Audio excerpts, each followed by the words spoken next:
पहला क्या दिया है, प्रथम विश्व युद्ध। क्या हुआ, भारत में राष्ट्रवाद होने से पहले प्रथम विश्व युद्ध हुआ था। प्रथम विश्व युद्ध से हम लोगों ने बहुत कुछ सीखा था। प्रथम विश्व युद्ध से क्या क्या हम लोगों ने सीखा था। प्रथम विश्व युद्ध जब हुआ तो दुनिया कितने धड़ों में बटी हुई थी, दुनिया 2 धड़ों में बटी हुई थी। पूरी मिला के दुनिया 2 धड़ों में बटी हुई थी। ठीक है, दुनिया 2 धड़ों में बटी हुई थी। कौन कौन राष्ट्र थे, मित्र राष्ट्र और ध्रुवीय राष्ट्र। दुनिया कितने धड़ों में बटी हुई थी, दुनिया 2 धड़ों में बटी हुई थी, एक मित्र राष्ट्र और एक ध्रुवीय राष्ट्र। क्या क्या था, एक मित्र राष्ट्र और एक ध्रुवीय राष्ट्र। मित्र राष्ट्र में कौन कौन से वीडियो दबाना, एक मिनट हटवा निकाल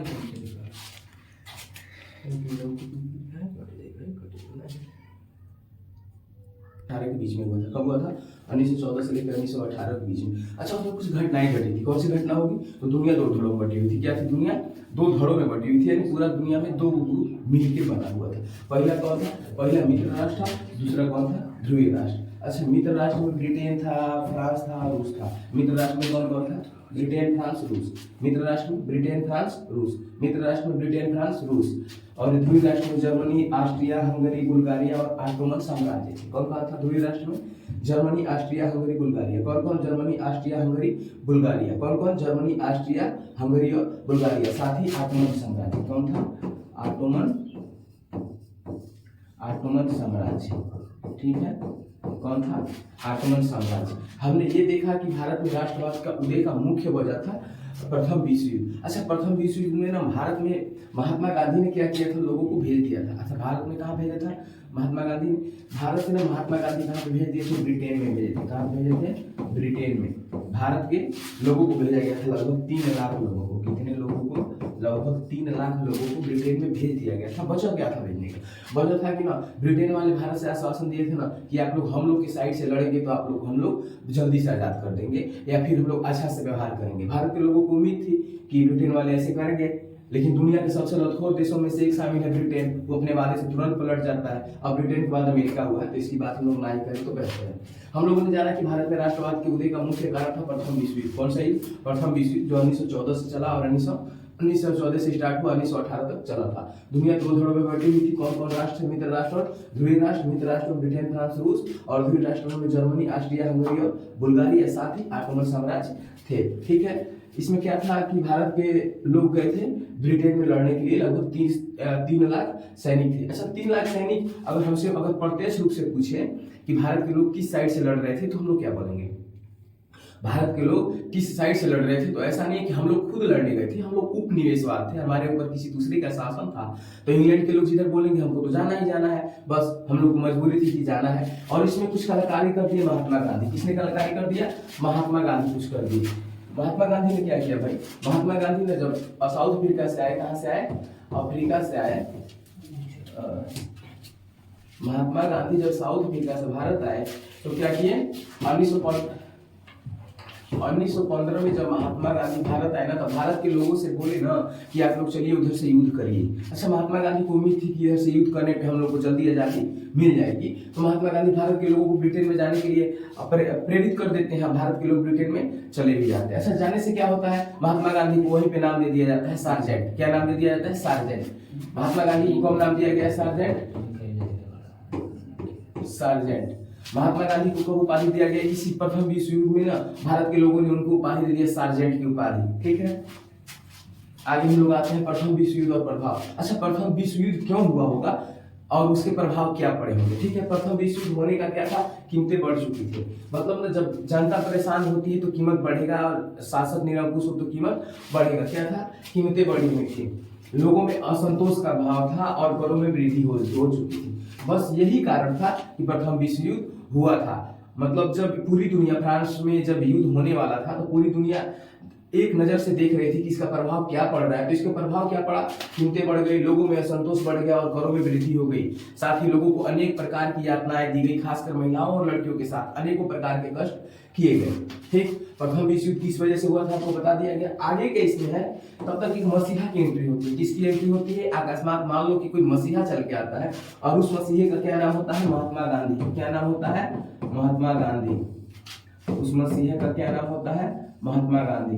भारत में एक ऐसा हाड़ मांस का पुतला आता है जो पूरे देश के लोगों के अंदर ना आजादी की एक अलग जगाता है कि हमें क्या करना है, भारत को आजादी चाहिए ही चाहिए। ठीक, क्या इनका विचार होता है सत्याग्रह। सत्याग्रह का विचार ही कहाँ से लेके आते हैं, घर से जब बचपन से होते हैं तभी से अपने माता पिता भाई से सीखे होते हैं कि सत्य के राह पे चलने से हमें बहुत कुछ मिल सकता है। फिर साउथ अफ्रीका में जाते हैं और साउथ अफ्रीका में जाने के बाद ये क्या करते हैं, वहां पे भी सत्याग्रह का प्रयोग करते हैं। वहां पे एक काले गोरे का भेद चलता रहता है। किसका, काले और गोरे का भेद चलता रहता है। अच्छा, काले गोरे से क्या मतलब है, मतलब करिका जिधर होते थे उधर गोरका को मारते थे, गोरका जिधर होते थे उधर करिका को लतिया देते थे। अब करिया मतलब हम लोग की तरह सामने वाले, बस पिटाई हो जाएगा। आगे सत्याग्रह क्या करते हैं महात्मा गांधी, 1917 में सत्याग्रह का प्रयोग करते हैं। कहाँ पे करते हैं, तो ये चंपारण में करते हैं। कहाँ पे करते हैं, चंपारण में। कहाँ पे, चंपारण में सत्याग्रह का आंदोलन करते हैं। चंपारण लिखा गया 1917 में, चंपारण सत्याग्रह आंदोलन करते हैं। इसमें एक पद्धति होती है, 3 कठिया पद्धति। कौन सी पद्धति, 3 कठिया पद्धति। अच्छा, ये 3 कठिया पद्धति का मतलब क्या हुआ,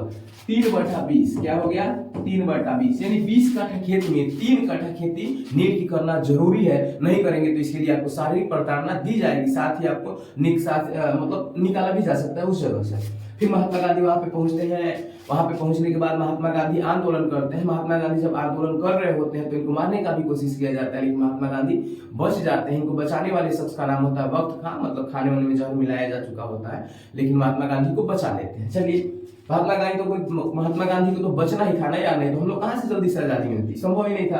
क्योंकि जिनकी बदौलत हम लोग आजादी के पथ पे चलने वाले थे, सुखदेव, भगत सिंह, राजगुरु, चंद्रशेखर आजाद, सुभाष चंद्र बोस, लाला लाजपत राय, इन सब की तो मृत्यु हो जाती है आगे चल के। ये लोग उग्रवादी यानी गरम दल के लोग होते हैं, तो ये तो मर ही जाते हैं।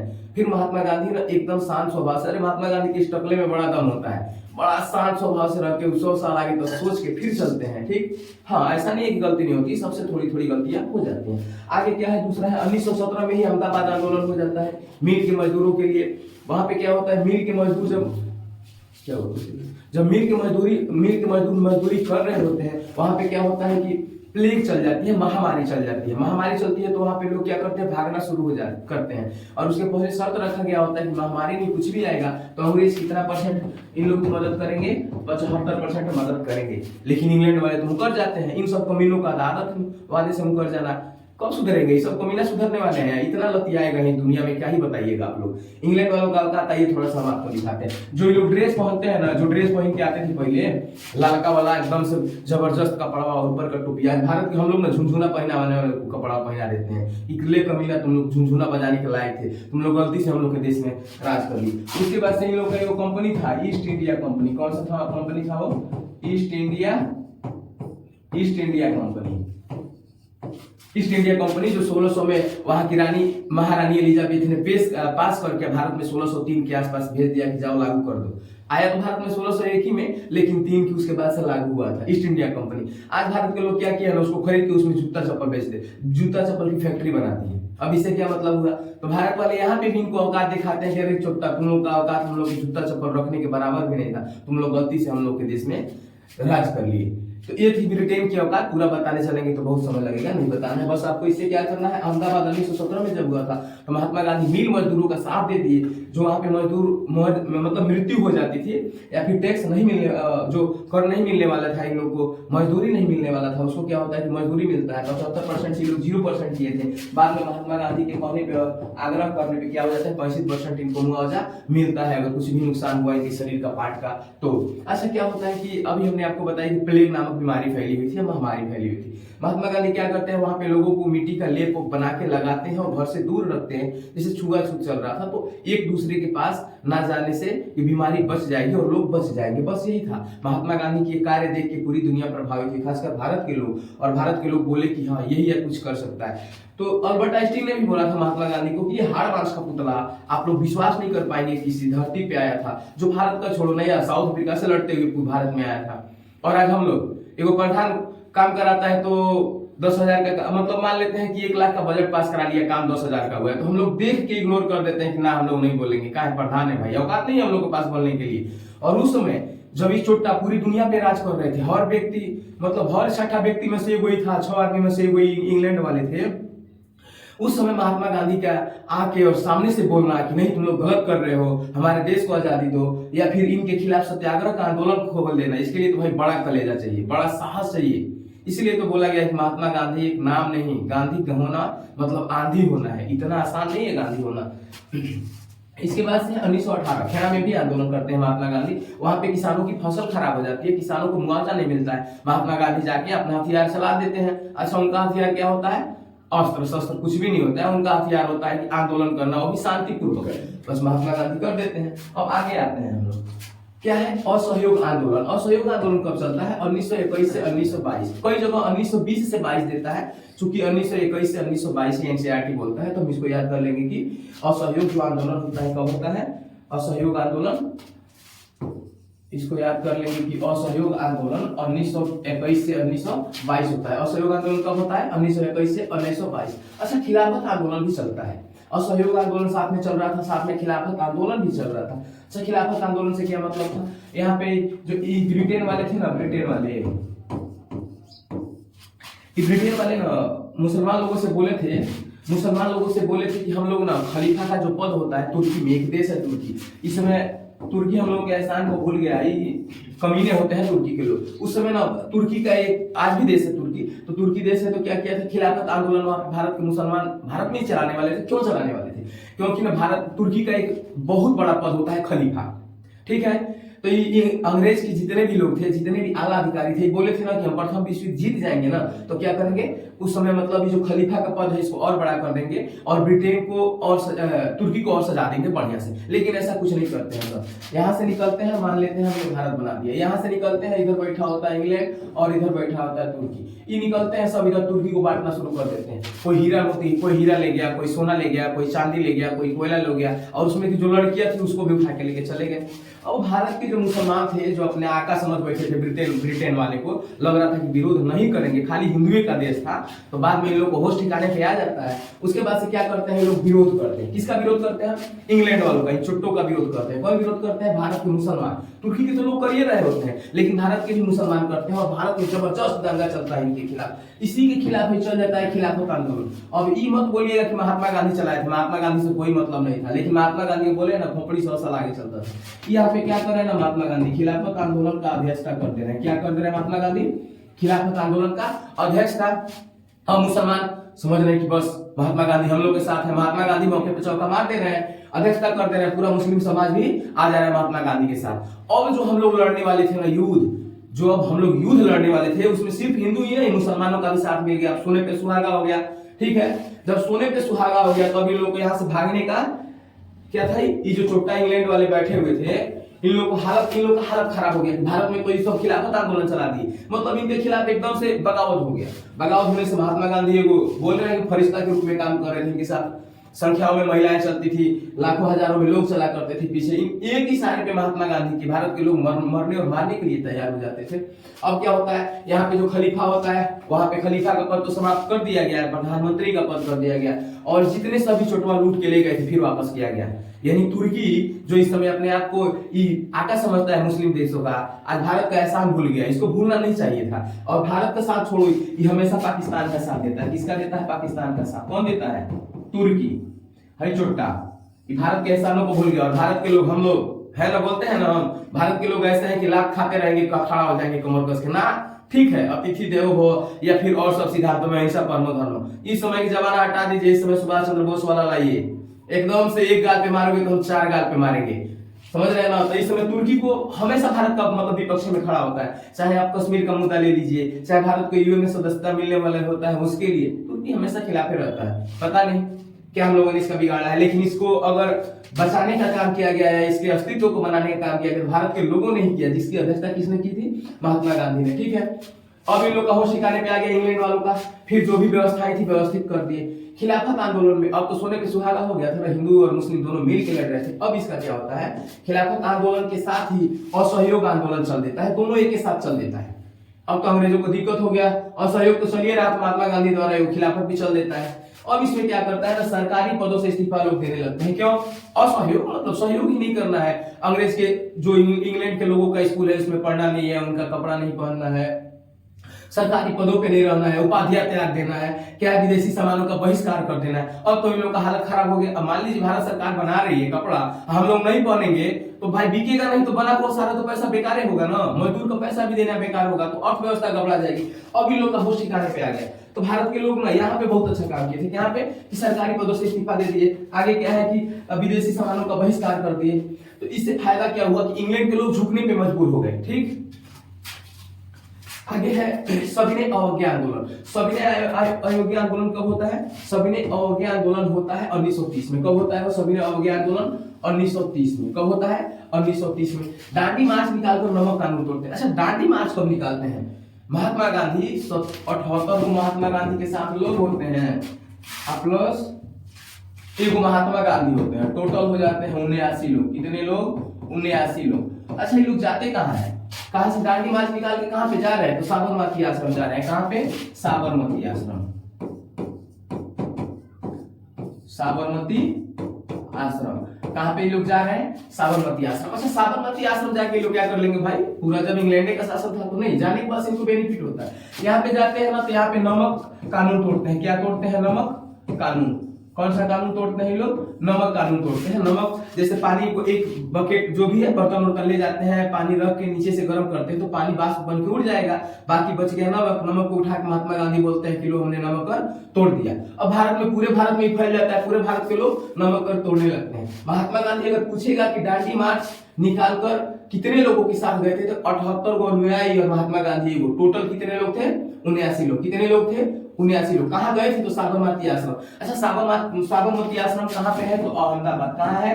अहमदाबाद। साबरमती आश्रम कहाँ है? अहमदाबाद में है।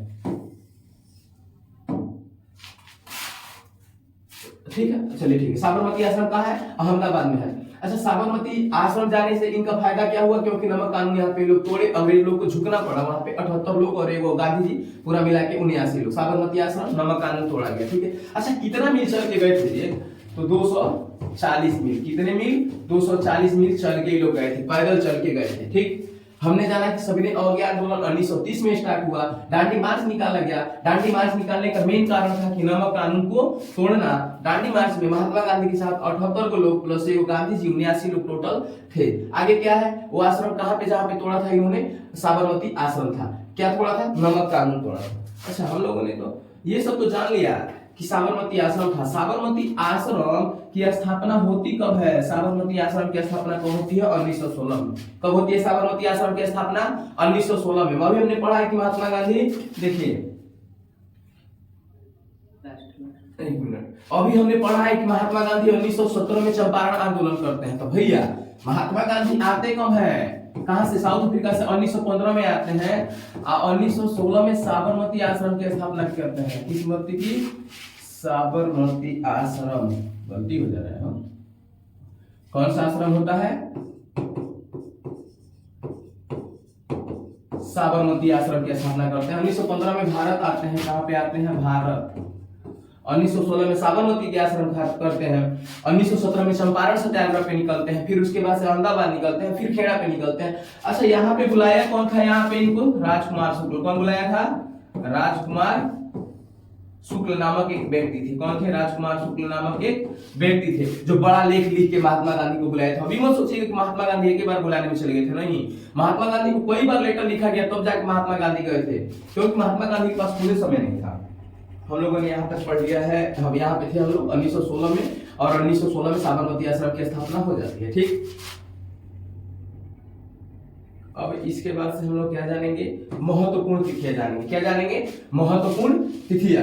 क्या होता है महत्वपूर्ण तिथियां में? 1919 को रोलेक्ट एक्ट आता है। अच्छा हाँ, इसमें क्या होता है? एक बार रोलेक्ट एक्ट लाते हैं सब। ये चोट्टा ना बहुत कमीने थे, इतना कमीने थे कि अगर ये लोग मर रहे हैं, बोल रहे हैं कि मर रहे हैं, तो गर्दन और इधर दाब दो कि मरिए जाए सब। इतना कमीना थे सब। ये बोल रहे हैं कि रोलेक्ट एक्ट ला रहे हैं। रोलेक्ट एक्ट लाने का वजह क्या था? ये एक ऐसा कानून था ना, रोलेक्ट एक्ट, बिना वकील, बिना दलील और बिना अपील के लोगों को 2 साल के लिए जेल में डाल दिया जाएगा। कितने साल के लिए हो? 2 साल के लिए। कितने साल के लिए? 2 साल के लिए लोगों को जेल में डाल दिया जाएगा। अब बताइए, ये भारत के लोगों के लिए एक अभिशाप बन गया। भारत के लोगों ने इसका विरोध करना शुरू कर दिया। क्या कर दिया? भारत के लोगों ने विरोध करना शुरू कर दिया। और इसी विरोध में ना 13 अप्रैल कब 13 अप्रैल 1919 को क्या किया गया? 13 अप्रैल 1919 को जलियांवाला बाग, क्या था? जलियांवाला बाग, ठीक है। 13 अप्रैल 1919 को जलियांवाला बाग, ये लिखा है जलियांवाला बाग हत्याकांड होता है 13 अप्रैल 1919 को। कौन सा दिन होता है? बैसाखी। कौन सा दिन होता है? बैसाखी का दिन होता है। कट रहा है? कौन सा दिन होता है? बैसाखी का दिन होता है। और यहाँ पे चलिए नेक्स्ट पेज पे कर लेते हैं, यहाँ थोड़ा तरीका दूं। यहाँ पे एक ऐसे घर बना होता है, कैसे घर बना होता है? ऐसे, और एक ऐसे रास्ता होता है। और इसका मतलब क्या होता है कि इसमें तीन ओर से ना लोग घूमे होते हैं, लोग आए होते हैं, बीचों में कोई इनार होता है, मतलब कुआं, जिसको कुआं हम लोग बोलते हैं, ठीक है। क्या होता है कि भारत के लोग यहाँ पे आते हैं। अच्छा, भारत के लोग आते हैं, इसके पहले भी तो कुछ बात होगा। जब क्या चल रहा था, अभी हमने पढ़ा है, कौन सा आंदोलन? जलियांवाला बाग। जलियांवाला बाग हुआ क्यों? क्या था ये? जब आया ना रोलेट एक्ट, कौन सा एक्ट आया था? वो रोलेट एक्ट, क्या था? रोलेट एक्ट 1919, ठीक है। रोलेट एक्ट जब 1919 में आया तो इसके विरोध में भारत के दो बड़े बड़े दिग्गज नेता आ गया, दोनों पंजाब से थे। कहां से थे? दोनों पंजाब से। अच्छा, इन दोनों का नाम क्या था? दोनों पंजाब से थे, तो दोनों का नाम क्या था? एक का नाम था डॉक्टर सैफुद्दीन। क्या नाम था? डॉक्टर सैफुद्दीन किचलू। क्या नाम था? डॉक्टर सैफुद्दीन किचलू। और एक का नाम था डॉक्टर सैफुद्दीन किचलू, और एक का नाम था डॉक्टर सत्यपाल। क्या नाम था? डॉक्टर सत्यपाल। अब ये दोनों लोग क्या करते रहे हैं कि रोलेट एक्ट के विरोध में क्या करते रहे? प्रदर्शन करते रहे। आई जितने कमीनवा होते हैं इंग्लैंड के, ये सब इन लोगों को उठा के कहां पे ले जाके एगो जेल में बंद करते रहे। क्या करते रहे? ले जाके इन लोग को एगो जेल में बंद कर दे रहे। अब भारत की जनता परेशान, भाई सही बात के लिए लड़े हैं, तुम लोग बंद कर दियो। इन्हीं लोगों को छुड़ाने के लिए एक आंदोलन होता है। कहां पे? जलियांवाला में। जलियांवाला कहां पे है? तो पंजाब के, कहां पे है? पंजाब के अमृतसर में। कहां पे? पंजाब के अमृतसर। पंजाब के अमृतसर में पूरे लोग धरना प्रदर्शन पे बैठ जाते हैं। धरना प्रदर्शन पे बैठने से क्या होता है कि सब आते हैं, यहाँ पे पूरे भारत के लोग बैठे होते हैं इनार के आसपास में, कुएं के आसपास में सब लोग बैठे होते हैं। आइए सब आता है चुटका, देखिए ध्यान दीजिएगा। जनरल ओ डायर और जनरल आर डायर, ये आगे भी पूछता है बड़े बड़े एग्जामों में। ओ डायर क्या करता है? आर्डर देता है। ओ से आर्डर याद कर लेना। क्या कर लेना? आर्डर देता है। कौन था? O Dyer. कौन डायर? O Dyer. इसका नाम था जनरल ओ डायर। और जनरल आर डायर क्या करता है? आर डायर गोली चला देता है। ओ डायर आदेश देता है, ओ से आर्डर हो जाएगा, आर सही, जो आर डायर था गोली चला देता है। सारा का सारा गलती इसी कमीनों में है। जनरल ओ डायर है, महाकमीना था। ये अपने माँ बाप का नहीं हुआ, फिर भारत के लोगों का कैसे होगा? इंग्लैंड वाले तो सब अपनी माँ बाप के नहीं होते हैं, शादी ब्याह कर लेंगे सब, जल्दी से तलाक वलाक देके भाग जाते हैं। तो ये सब तो महाकमीने होते हैं वेस्टर्न वाले। तो क्या है, अब हम ये सब यहाँ पे आ गए, बोले कि नहीं प्रदर्शन नहीं करना। अब ये बताइए किसी के घर उजाड़ रहे थे लोग, तो बेचारे शांति से बैठ के प्रदर्शन कर रहे थे, अपनी मांगों को मंगवा रहे थे। अब इधर से क्या करते हैं सब, आके इधर से तोप गोला बारूद बंदूक लगा के बैठ जाते हैं। अब भारत के लोग निकलेंगे कहां से? समस्या तो ये थी कि अब यहाँ से भारत के लोग निकलेंगे कहां से? निकलने के लिए एक ही रास्ता है। अब यहाँ पे जब गोली चलाना ये लोग शुरू करते हैं तो भारत के लोग जो जैसे थे ना, कोई दीवार पे चिपक गया, कोई बच्ची है मर गई, मतलब इतना अत्याचार कि भारत के लोग उसके पहले देखे ही नहीं थे। देखे थे 1857 में, लेकिन उतना बड़ा नहीं था। बिना वजह का किसी को मार देना, घर में घुस के तनादम गोली से मार देना, परेशान हो गए। और जो लोग बच गए ना, अपना जान बचाने के लिए इस कुआं में कूद गए। शायद हम लोग भी होते तो वही करते। जो लोग बच गए क्या कि इस कुआं में कूदना शुरू हुए। अच्छा, जब इस कुआं में कूदेंगे तो ये बताइए जो पहले नीचे गया है वो बचेगा नहीं, नीचे गया है वो नहीं बचा, चारों ओर से इसमें कूदने लगे, भरने लगे सब। जितना भर गया, जो ऊपर से बच गया वो मैंने जो आ किया इसमें फिर से गोली से मार दी। कहने का मतलब है कि ये को लोग नहीं बचे। अब बड़ी समस्या हो गई। अब इसी में से ना एक लड़का जाग रहा था, डॉक्टर, उस लड़के का क्या नाम था? उस लड़के, एक लड़का जाग रहा था, इस लड़के का नाम था भगत सिंह। क्या नाम था? भगत सिंह। उसके 13 साल की उम्र में उस लड़के के पास जब खबर जाती है तो भगत सिंह का दिमाग हिल जाता है। क्या करते हैं भगत सिंह? यहाँ से निकलते हैं, आते हैं सुबह में, आके देखते हैं, उसके बाद से जाके अपने पापा के साथ, किसके? उनके पापा ने क्या कर रहे थे कि धान और की रोपाई कर रहे होते हैं। जाते हैं, जाने के बाद से बोलते हैं पिताजी अब क्या रोप रहे हैं? तो ये बोल रहे हैं कि बाबू हम धान रोप रहे हैं, बड़ा होके ना ज्यादा फसल देगा। अभी क्या करते हैं, 2-4 को बंदूक लाते हैं, खोद के रोपना शुरू कर देते हैं। अब उनके पापा का दिमाग हिल गया, पूछ रहे कि बेटा क्या कर रहे हो, तो ये बोल रहे पापा हम भी बंदूक लगा रहे हैं। तो किस लिए? ये बंदूक जब होगा ना तो बहुत सारा बंदूक पड़ेगा तो हम अंग्रेजों को मार के भगाएंगे। मतलब इतना कुशाग्र बुद्धि के थे ये बच्चा कि मतलब उसी समय सोच लिए थे कि अंग्रेजों से लड़ना है, मारना है और भारत को आजादी दिलाना है। ठीक, यहाँ पे एक शख्स थे, उनका नाम था उधम सिंह। क्या नाम था? उधम सिंह। इनका क्या नाम था? इनका नाम था उधम सिंह। इसी जो जलियांवाला बाग हत्याकांड हुआ इसमें इनकी फैमिली जा चुकी थी, इनके फैमिली के लोग मारे जा चुके थे। ये यहाँ पे उठते हैं। कब हुआ था ध्यान दीजिएगा, रोलेक्ट एक्ट आया था 1919 में, इसका विरोध भी उसी समय हुआ था 13 अप्रैल 1919 को। कब? 13 अप्रैल 1919 को। कब हो रहा है? 13 अप्रैल 1919 को। इस शख्स उधम सिंह ठान लेते हैं कि तुमको मारेंगे, चाहे उसके लिए जो कीमत चुकानी पड़े चुकाएंगे। ठीक है, उधम सिंह को देखिए क्या करते हैं। उधम सिंह है भारत, ठीक है, यहां से निकल के इन चोट्टों के पास जाते हैं, मतलब यहां से यात्रा करते हुए यहाँ जाते हैं, कहां पे? इंग्लैंड वालों के पास। यहाँ पे जाते हैं तो जो मारा था जिसका नाम क्या था? General O'Dwyer. आदेश तो इसने ही दिया था ना, जनरल ओडायर। 1919 में कांड हुआ था। कब हुआ था? 1919 में। जाते कम है 1940 में। कितने साल बाद? 21 साल बाद। अब ये बताइए, आज हम इस तरह से दिखाई दे रहे हैं, 21 साल बाद ऐसे रहेंगे? नहीं रहेंगे। अब मान लीजिए 21 साल बाद हमको आप मिलेंगे तो जरूरी है पहचान लेंगे? बड़ा मुश्किल है यार, बाल दाढ़ी पाक गए होगा, बाल चेहरा वाला हुआ गया होगा। ठीक है, अब यहां से उधम सिंह क्या करते हैं? उधम सिंह भारत से निकलते हैं, सीधे पहुंचते हैं इंग्लैंड। आई सब छोटा क्या कर रहे होते हैं? वो सभा होता है, इस सभा में बैठ के लोग आराम से पार्टी कर रहे होते हैं। क्या कर रहे होते हैं? पार्टी कर रहे होते हैं, मस्ती चल रहा होता है। ये यहाँ पे पहुंचते, अच्छा पहुंचे होंगे तो इस सभा में इनको जाने की तो अनुमति होगी नहीं। एक बात आप लोग ध्यान दीजिएगा, उधम सिंह जो पंजाबी लोग होते हैं ना, उनका पगड़ी बड़ा बड़ा होता है, दाढ़ी भी बड़ा बड़ा। इसमें ना बंदूकिया खोल खोल के ले गए थे और दाढ़िया वाड़िया में गोली वोली छिपा के ले गए। ठीक, यहाँ पे जा रहे हैं, पार्टी चल रहा है, जाके पूछ रहे हैं किसी से। हाँ देखिए क्या होता है, जो जनरल ओडायर होता है ना, इस छोटा को बहुत पैसा दिया जाता है और इसको ना एक पदोन्नति कर दिया जाता है। क्या कर दिया जाता है? पदोन्नति। यानी भारत में जनरल बन के आया था ना, अब इससे भी बड़ा पद दे दिया जाता है। और कमीने की हालत तो तब हो जाती है जब इंग्लैंड से वो ग्रुप आता है जांच करने के लिए कि जलियांवाला बाग हत्याकांड सही हुआ है कि गलत हुआ है। आई सब बोल देते हैं कि ना गलत हुआ है, इस सब बोल देते हैं कि ना भारत के लोग नहीं मारे गए, इतना कमीना होते हैं। और उसके बाद से भारत से मदन मोहन मालवीय, जो पंडित मदन मोहन मालवीय, हम लोग बीएचयू बोलते हैं, बीएचयू बनारस हिंदू यूनिवर्सिटी जिनकी स्थापना इन्होंने की थी, उनकी एक कमेटी बनती है और वो बोलते हैं कि ना तुम लोग सरासर गलत किए हो, तुम लोग हमारे लोगों को मारे हो। आई सब चुट्टा बोलते हैं कि नहीं मारे हैं, सही है, हम लोग किसी भारतीय को नहीं मारे हैं और इसको यहाँ पे पदोन्नति हो जाती है। उधम सिंह एकदम से पगला जाते हैं, बोलते हैं कि किसी भी कीमत पर तुमको नहीं छोड़ेंगे। यहाँ से भारत से निकलने वाला शख्स इंग्लैंड जाके इसको 21 साल बाद ढूंढने में दिक्कत हो रही है, तो पूछते हैं कि ओडायर कौन है, मतलब ओडायर कौन है, तो ये लोग बोलते हैं कि अंदर है, पार्टी कर रहे हैं। ठीक है, सामने जाते हैं, बहुत सारे लोगों से पूछने के बाद से एकदम कंफर्म करते हैं कि ओडायर वही है। बोलता है कि हाँ O'Dwyer, I am great O'Dwyer, मतलब बहुत बड़ा महान आदमी समझ रहे हैं भारत के लोगों को। सामने से मारते हैं दनादन, ले तुम ओडायर ग्रेट डायर बन गया, मार के बाद ठोक ठाक देते हैं, खिंचा कहानी उसका समाप्त हो जाता है। ये था 1919 13 अप्रैल 1919 का जलियांवाला बाग हत्याकांड। क्या था? 13 अप्रैल 1919 को 13 अप्रैल 1919 का जलियांवाला बाग हत्याकांड था।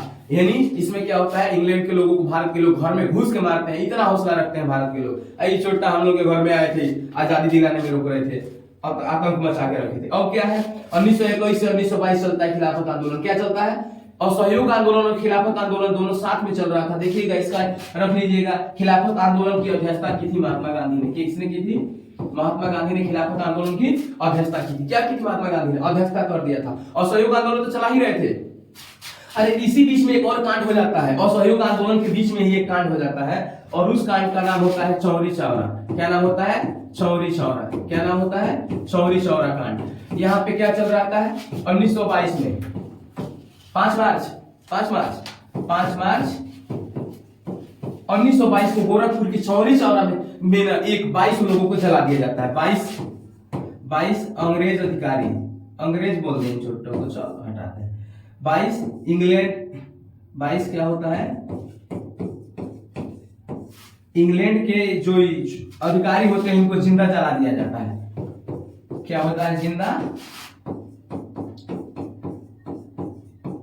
जला दिया जाता है। ठीक है, जिंदा जला दिया जाता है। अच्छा, किसने जलाया है? भारत के लोगों ने। उग्र भीड़ ने क्या किया? जलियांवाला बाग जैसे हत्याकांड हुआ, गुस्साई भीड़ ने मारा, एकदम से तबाही मचा दिया, भाग जला दिया 22 को। अब गांधी जी को लगा कि अब हमसे गुनाह हो जाएगा। जरूरी था, महात्मा गांधी बोले ना, बड़ा आगे तक सोच के चलते थे। अरे उनके टकला में बड़ा दम था, ये गांधी होना बहुत बड़ा बात था, ठीक है। उनको भी पता था कि जितने भी क्रांतिकारी हैं उनको फांसी दे दिया जा रहा है, मार दिया जा रहा है, जेल में डाल दिया जा रहा है, तो बचने के लिए कुछ तो करना पड़ेगा। महात्मा गांधी जो असहयोग आंदोलन चला रहे थे ना, क्या चला रहे थे? असहयोग आंदोलन। महात्मा गांधी बोलते हैं कि हम इस असहयोग आंदोलन को रद्द करते हैं, और भारत के पूरा लोग एकदम गांधी के खिलाफ एकदम गुस्सा सातवें आसमान पे था, ठीक है। महात्मा गांधी बोले कोई नहीं, हमें तो देश बचाना था ना। महात्मा गांधी आगे चलते थे, पूरे लोगों को तो अपनी बात विचारधारा तक पहुंचा नहीं पाते। अब ऐसा नहीं है, इस समय डिजिटल सब दुनिया उस समय था, ऐसा कुछ तो था नहीं, ठीक। चौरी चौरा हत्याकांड कब होता है? ये होता है 5 मार्च 1922 को। 22 लोगों को, 22 पुलिस अधिकारियों को जिंदा जला देते हैं भारत के लोग। भीड़ जो है आगे के हवाले कर देती है। अब यहां से क्या होता है, महात्मा गांधी क्या करते हैं, ये जो असहयोग आंदोलन होता है उसको रोक देते हैं, ठीक। अब आते हैं हम लोग 1930 पे। किस पे आते हैं? 1930 पे। 1930 में क्या होता है? नमक सत्याग्रह होता है। क्या होता है? नमक सत्याग्रह होता है। 1931 में गांधी इरविन समझौता होता है। क्या होता है? 1931 में गांधी इरविन समझौता होता है। सबसे महत्वपूर्ण टॉपिक है, याद रख लीजिएगा। 1930 गांधी इरविन समझौता क्या होता है? गांधी इरविन समझौता। 1931 गांधी इरविन समझौता क्या होता है? 1931 में गांधी इरविन समझौता। 1931 में गांधी इरविन समझौता। अच्छा, इससे क्या मतलब है? इससे मतलब है क्या होता है कि गांधी जी को बुलाया जाता है प्रथम गोलमेज सम्मेलन। प्रथम गोलमेज सम्मेलन क्या चल रहा था? प्रथम गोलमेज सम्मेलन चल रहा था 1930 में। गांधी जी इनवाइट थे। गांधी जी क्या होते हैं? नहीं गए। गांधी जी नहीं गए। अब जो वहां पे इनवाइट करने वाला शख्स था वो पगला गया। क्या नाम था? इरविन। वो बोला कि गांधी आया काहे नहीं? तो उसके जो भी यहाँ पे बैठे हुए आका थे बोल रहे हैं कि गांधी जाने से मना कर रहा है। तो बोल रहा है नहीं कि किसी भी हाल में गांधी को लेके आओ। तब गांधी जाते हैं 1931 में। कहाँ जाते हैं? गांधी जाते हैं 1931 में। गांधी इरविन समझौता। कहाँ जाते हैं वो? इंग्लैंड में। कहाँ जाते हैं? इंग्लैंड में। अच्छा, कौन सम्मेलन होता है? उस सम्मेलन का नाम क्या होता है? उस सम्मेलन का नाम होता है गोलमेज सम्मेलन। क्या नाम होता है? गोलमेज सम्मेलन। अच्छा, गोलमेज से क्या मतलब है? गोलमेज का कुछ तो मतलब है। मेज नहीं बोल सकते थे, मेज मतलब 4 कोठा वाला नहीं। गोलमेज का मतलब होता है ऐसे वाला, मतलब एक ऐसा व्यवस्था जो आने के लिए, अब ये नहीं कि एक दीवार होगा, रास्ता होगा, नहीं। आपातकाल के लिए 400 को दरवाजा खोल के बैठते हैं सब। हम लोग ना घर का एक दरवाजा रखते हैं, ये लोग एक ओर लगे 3 ओर भागने का व्यवस्था करके रखते हैं। गोलमेज सम्मेलन में ना बीच में एक मेज रखा गया, और पूरी दुनिया के जितने बड़े बड़े नेता थे, जितने बड़े बड़े मतलब अनुयायी लोग थे अपने देश को बचाने के लिए, सब क्या करते हैं? सबको बुला के मेज लगा के बैठाया जाता है। पहली बार ऐसे हुआ कि अश्वेत लोग को, किसी अश्वेत लोगों को, हम लोग अश्वेत ही थे, उन छोटों के नजर में हम लोग अश्वेत ही थे। ऐसा नहीं है महात्मा गांधी हैंडसम नहीं थे, बड़ा हैंडसम थे, वो भी अपने जमाने में एकदम स्टार रहे थे, ठीक है। अभी मतलब नहीं होता है। क्या है? ये गोलमेज सम्मेलन होता है। गोलमेज सम्मेलन में पहली बार महात्मा गांधी को या पूरी दुनिया के लोगों को गोलमेज में अपने समान बैठाया जाता है। मतलब ऐसा नहीं है कि यहाँ पे राष्ट्रपति बैठे हैं, इधर प्रधानमंत्री बैठे हैं, इधर राज्यपाल बैठे हैं, इधर मुख्यमंत्री बैठे हैं, इधर अदर कोई मंत्री है, कोई गृह मंत्री है, कोई रक्षा मंत्री, ऐसा कुछ नहीं था। सब एक मेज पे बैठे। एक मेज पे बैठने से पहले जब महात्मा गांधी गोलमेज में जा रहे थे, कहाँ जा रहे थे? अंदर एंट्री कर रहे थे महात्मा गांधी, ठीक है। तब महात्मा गांधी तो आधा कपड़ा पहनने वाले थे, सही है कि नहीं है? महात्मा गांधी आधा कपड़ा पहनते थे ना, देखिए उनका आधा कपड़ा का एगो मर्दानी में से फाड़ के आधा फेंक रख देते थे कि हम बाद में पहनेंगे, एक मर्दानिया में से एक बार लपेट लेते थे, एगो ओढ़ लेते थे। ये थे महात्मा गांधी, ठीक है। तो ये क्या करते हैं? यहाँ से निकल जाते हैं महात्मा गांधी। निकलने के बाद जब गोलमेज सम्मेलन में पहुंच रहे होते हैं तो वही इरविन आके बोलता है कि महात्मा गांधी तुम्हारा कपड़ा कहाँ है? महात्मा गांधी ने जो शब्द बोला उसके लिए बड़ा कलेजा चाहिए। जो 56 इंच दिखाते हैं ना, तो 56 का डबल कर लीजिए, इतना बड़ा कलेजा चाहिए था उस शख्स से बोलने के लिए। बोला कि अरे चोट्टा, महात्मा गांधी बोलते हैं अरे चोट्टा, तुम लोग तो हमारे कपड़ा चुरा के लेके चले आए, हमारे देश को लूट के लेके चले आए, फिर पूछते हो कपड़ा कहाँ से? कपड़ा कहाँ नहीं पहन के आए? हमारे देश में है ही क्या कि हम पहन के आएंगे? इरविन ना वहां पे मतलब सोच में पड़ गया कि शख्स बोल क्या रहा है। इतने बड़े आदमी के सामने महात्मा गांधी ऐसे बोलते हैं। यह इरविन वहां पे नाम देता है अर्धनंगा फकीर। क्या नाम देता है? अर्धनंगा फकीर। महात्मा गांधी को इरविन वहीं पे नाम दे देता है अर्धनंगा फकीर, मतलब आधा कपड़ा पहनने वाला, आधा नंगा रहने वाला फकीर। फकीर है, आदमी नहीं है, फकीर है। समझ में आ रहा है? किसने नाम दिया? इरविन ने नाम दिया। कब दिया? 1931 में महात्मा गांधी को गोलमेज सम्मेलन में जब बुलाया गया तब नाम दिया। याद रखना, प्रथम गोलमेज सम्मेलन 1930 में महात्मा गांधी गए थे? महात्मा गांधी नहीं गए थे, ठीक है। 1931 में द्वितीय गोलमेज सम्मेलन में महात्मा गांधी जाते हैं, इरविन के सामने बैठते हैं। बैठने के बाद से समझौता होता है। उस समझौते का फल होता है कि कुछ नहीं निकलता है निर्णय। उस समझौते से क्या निकलता है? कुछ नहीं, जबरदस्ती मानने से महात्मा गांधी 11 सूत्री मान ठोक देते हैं, बतिये नहीं मानते हैं सब। फिर महात्मा गांधी वापस चले आते हैं। फिर भी आके भारत के लोगों से एकदम गर्व के साथ बोलते हैं कि मैंने देश के साथ समझौता नहीं किया है, मैंने देश के साथ समझौता नहीं किया है, मैंने भारत माता के साथ समझौता नहीं किया है। ऐसे थे महात्मा गांधी। और इतनी कठिनाइयों से हमें आजादी मिली है, क्या बताया, 1931 समाप्त हो गया। अच्छा एक बात बताइए आप लोग, भाई जो है, एक मिनट हो गया, ठीक है, तो बता देते हैं।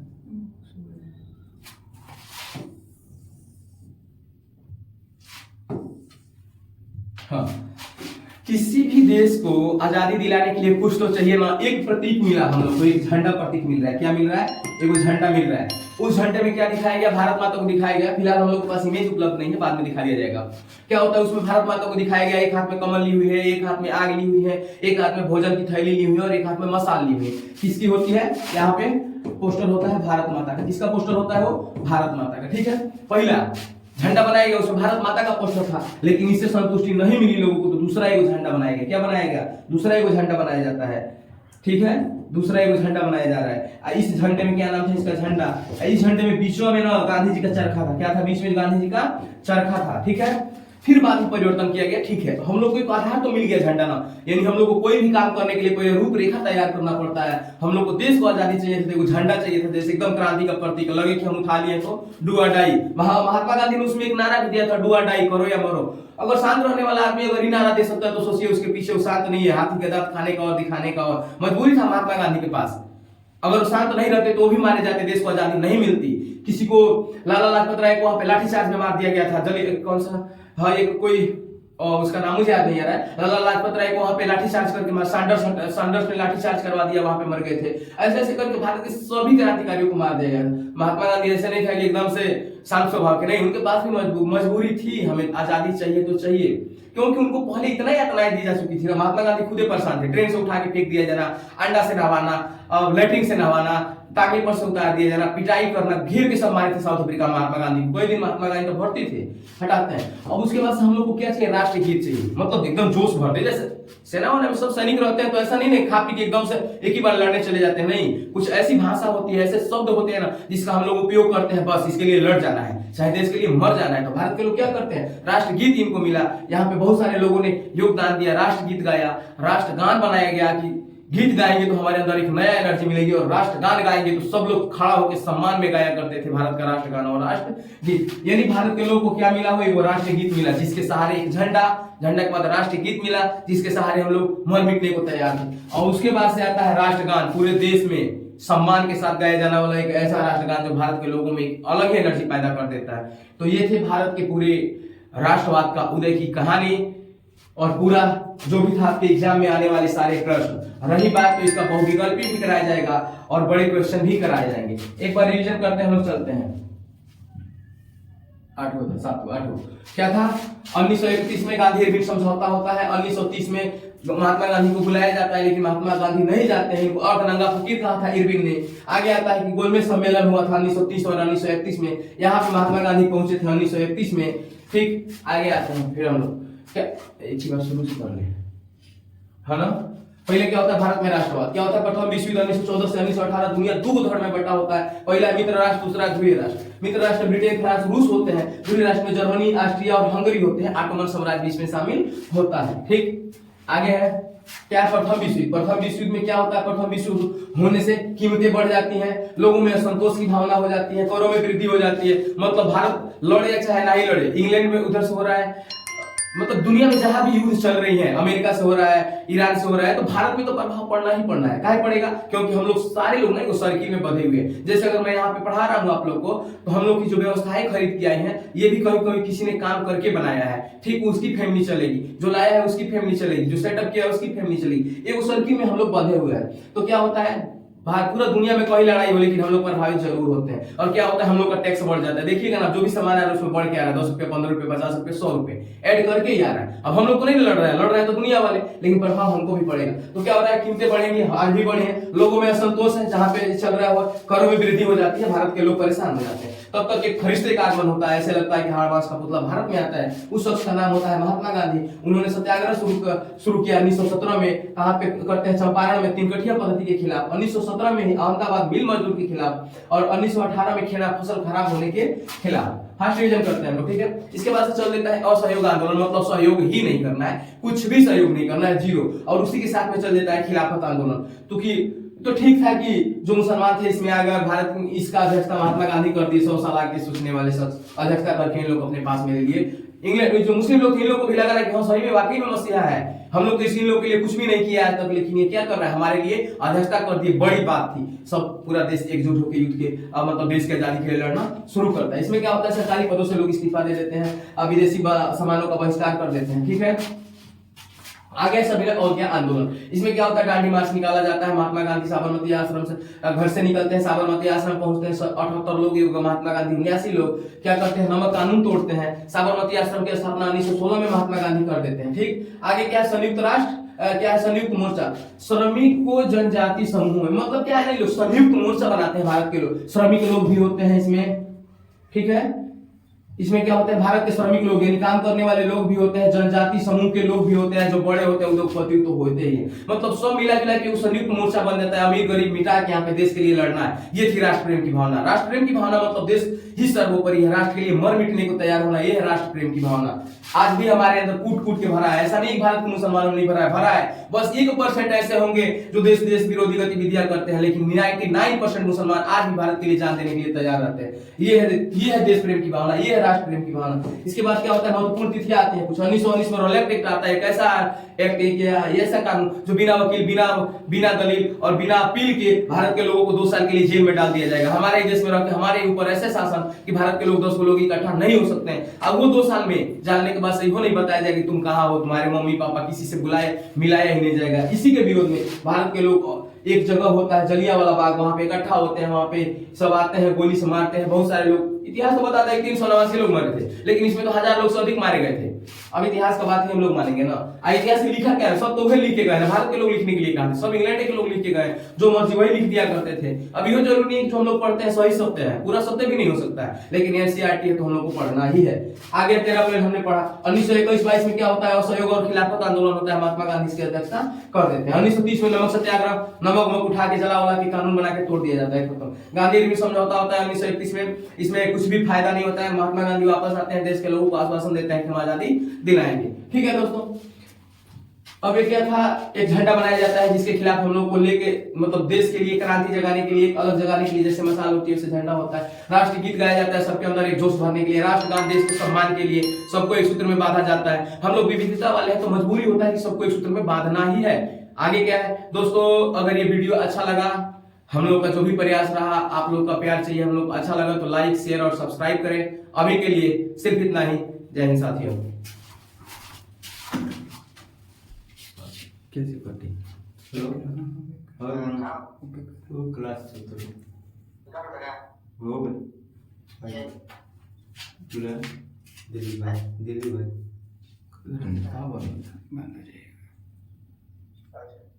निकाल नेट